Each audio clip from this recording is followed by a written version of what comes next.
1984, Wes Craven made a heavy hitter, putting Freddy Krueger on the Mount Rushmore of horror. The first film was a box office success, and they wasted absolutely no time putting a rush order on a sequel. Nightmare on Elm Street 2: Freddy's Revenge would come out almost a year later, just a week shy, in 1985.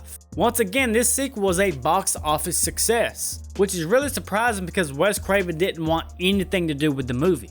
Wes Craven was totally against the idea of possession in his movie. Freddy merging with Jesse and manifesting to my favorite scene in this whole entire franchise at the pool party, where Freddy just goes fucking ham. Surprisingly, Wes Craven did not want that, and he thought it diminished the scare factor of Freddy Krueger.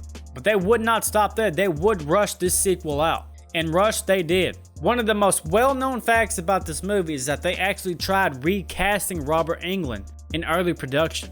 In the scene with Coach Snyder's death, you can actually see the first actor, and they went as far to even keep this scene in the movie. The scene takes place with Coach Snyder's death, and you can easily see that the mannerisms of Robert Englund are not there. But throughout all this hassle making this movie, they did make a box office success. And there are plenty of deaths in this movie. However, I have summed it up to a mere 4. Now the whole party carnage scene, I grouped into one, but don't sweat because I will explain my favorite deaths of that party scene.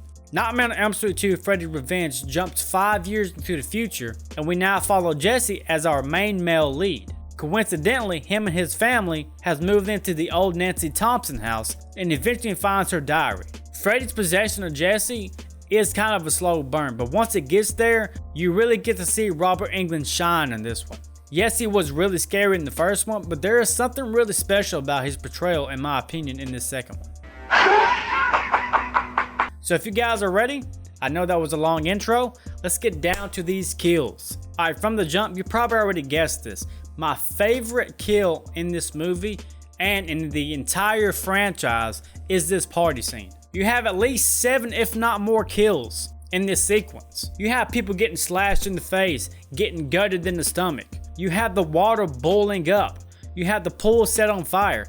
People can't escape because of the fire all around the bushes. You have people accidentally being trampled. This whole sequence is badass. The chaos that ensues, Freddy's going fucking ham everybody, and everybody's trapped in there. They're either being boiled alive, burned to death, stabbed to death, trampled to death. And all while this is going down, you get Freddy's greatest line in this movie. You're all my children now. I can't say enough good things about this fucking sequence.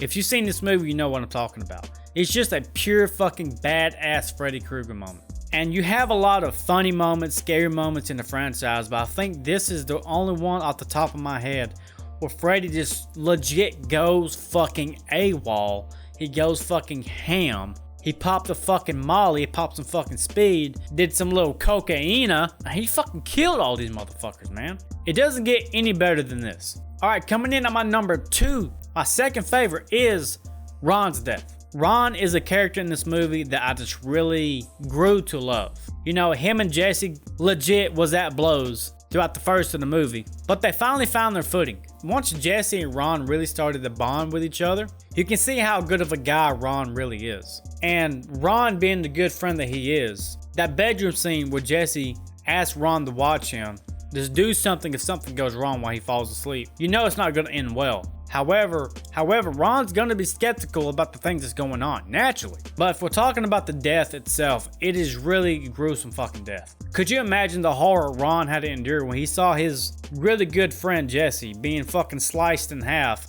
Freddy fucking pops out, grabs Ron, is sitting there choking him to death, and he's just fucking gutted through his door. He's fucking bleeding out. This is a vicious kill. Most people may not think this is a vicious kill, but if you put yourself in these shoes when you're being strangled like you can't breathe, and then you're being gutted at the same time, and plus the visuals of this scene with the blood just fucking pouring out of his mouth, I think it's beautiful practical effects here. And as much as I hate to see him go, Ron went out in a cool fucking way, man.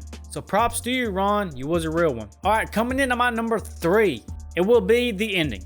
The reason this is at my number 3 is because it kind of follows the template of the first one, right? Where you think Freddy is defeated, but naturally you have to leave the door open for a sequel. Like, I get why the studio execs and the writers do this. I would probably be guilty of doing the same thing if I had a successful franchise. However, once you think it's all over, old girl gets Freddy's fucking glove right through her fucking torso. Her friends are freaking out, and the bus drives away off the road, and we now realize that they're all in a dream again, and Jesse's fate is ambiguous. Now, I don't mind that. It's well shot. If I saw this for the first time in the 80s, I would probably really like it way more than I do now, because it kind of brings it down for me a little bit, because you had the same exact play out in the beginning. Because the movie starts out with Freddy driving the truck, which if you didn't know, Robert Englund, the guy who plays Freddy in the movie, is the actual bus driver in the introduction, which I think that's just fucking cool.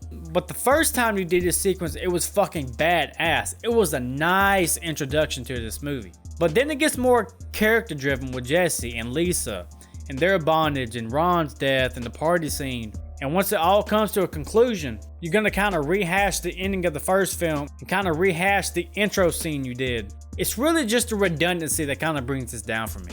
And visually, like I said, it's shot nice, but there's not a lot of gore.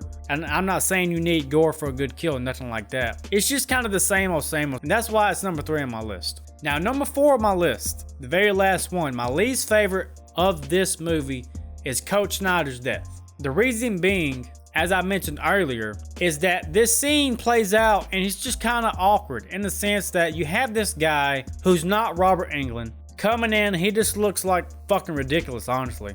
He's walking like a robot. It's not scary. Coach Snyder's tied up. He can't go anywhere. The situation is ideal. The execution is not there. And plus, the only thing the coach gets is 2 slashes in the back and then he's done. He died. I mean, I wouldn't even consider that a fatal blow. I feel like you can cut the whole fucking tissue off the back of somebody and they're gonna survive. I mean, you don't have any major organs back there. You might be paralyzed and shit, but I don't know. If they would have took that time, reshot that with Robert Englund, and really kind of upped the ante with the kill, it could have been a lot better. I don't even think it would have cost that much more money. But at the end of the day, it's not my movie. Nothing I can do about it. The only thing I can do is enjoy this movie. I know the general consensus about this movie is kind of like it's kind of lower or mid. To me personally, this movie is kind of like higher. This is one of my most rewatched Nightmare on Elm Street movies. I really need to go back and do a ranking.